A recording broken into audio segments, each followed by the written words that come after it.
Friends, welcome back to my channel. నేను మీ అనుహోత అండి. ఇవాళ మీకు చేసి చూపించబోతున్నటువంటి రెసిపీ ఏంటి అంటే ఇన్స్టెంట్ చట్నీ పౌడర్ అయితే రెడీ చేయబోతున్నాను. సో ఈ చట్నీ పౌడర్ని మనకు ఇంట్లో స్టోర్ చేసి పెట్టుకున్నామంటే ఒక వారం 10 రోజుల వరకు అప్పటికప్పుడు ఉదయాన్నే లేసి ఏం పచ్చడి చేయాలనే టెన్షన్ లేకుండా ఈ పచ్చడి అయితే మనము వాటర్లో కలిపేసి పోపు వేసేసుకుంటే టేస్టీ చట్నీ టిఫిన్ చట్నీస్ అయితే రెడీ అయిపోతాయి. సో దీనికి కావాల్సిన పదార్థాలు ఏంటి ఇప్పుడు మనం చూద్దాం. 1 కప్పు వేరుశనగ గుళ్ళు తీసుకున్నానండి, 1/2 కప్పు పుట్నాల పప్పు, ఒక 6-7 ఎండుమిర్చి, పావు నిమ్మకాయ సైజ్ అంత చింతపండు, పావు కొబ్బరి చెక్క ఎండుదండి, అలాగే కరివేపాకు, రుచికి తగినంత ఉప్పు. అంతే అండి. ఇంత తక్కువ ఇంగ్రీడియంట్స్ మనకు కావాల్సింది. వీటన్నిటిని ఇప్పుడు మనం వేయించేసి పొడి చేసుకుంటే పచ్చడి అయితే రెడీ అయిపోతుందండి. రండి ఇప్పుడు మనం ప్రాసెస్లోకి వెళ్ళిపోదాం. ముందుగా స్టవ్ అయితే వెలిగించి కడాయి ఉంచేసానండి. ఇప్పుడు ఇందులోకి నేను పల్లీలు వేస్తున్నాను. పల్లీలు ఒక 50% మగ్గిన తర్వాత అప్పుడు మిగిలిన ఇంగ్రీడియంట్స్ అన్ని వేసుకుంటాం.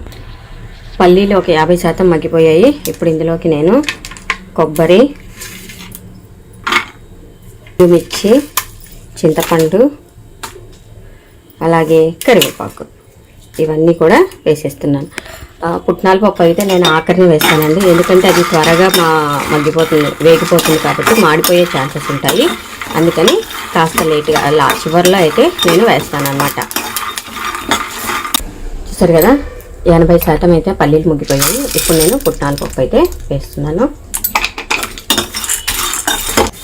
సో అన్నీ అయితే వేగిపోయాయండి. ఇప్పుడు మనం దీన్ని ఒక ప్లేట్లోకి తీసుకుని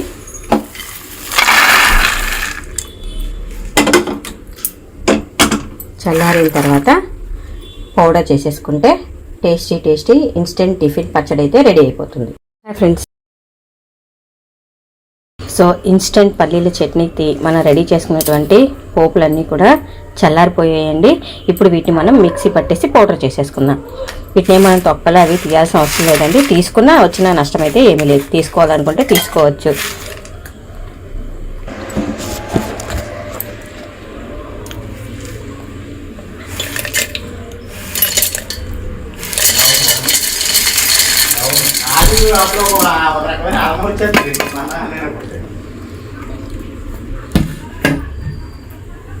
అక్కడికి వెళ్ళి మళ్ళీ ఎదురు ఏం పిలాలి. ఓకే అండి, ఇవన్నీ మిక్సీ జార్లో వేసేసుకున్నాం.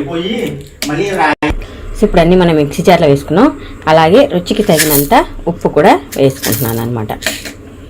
ఓకే ఫ్రెండ్స్, ఇప్పుడు మనం మిక్సీ గ్రైండ్ చేసుకొచ్చేద్దాం రండి.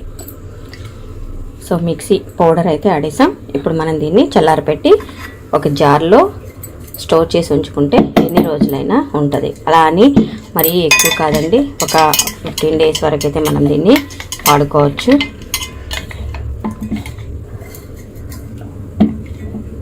చూసారా, పౌడర్ అయితే రెడీ అయిపోయింది. ఇప్పుడు ఈ పౌడర్ని మనకు కావాలనుకున్నప్పుడు కాస్త చింతపండు నీళ్ళు కలిపేసుకొని, అవసరమైతే పులుపు కావాలి అనుకుంటే ఇంకా కాస్త చింతపండు నీళ్ళు కలుపుకొని అందులో కలుపుకోవచ్చు, లేదా మజ్జిగలో కలుపుకోవచ్చు, లేదా పెరుగులో కలుపుకోవచ్చు. అది కూడా కాదు అనుకుంటే మీరు నీళ్ళలో కూడా కలుపుకొని పోపు వేసుకున్నామంటే టేస్టీ పల్లీల ఇన్స్టెంట్ పచ్చడి అయితే రెడీ అయిపోతుంది అనమాట.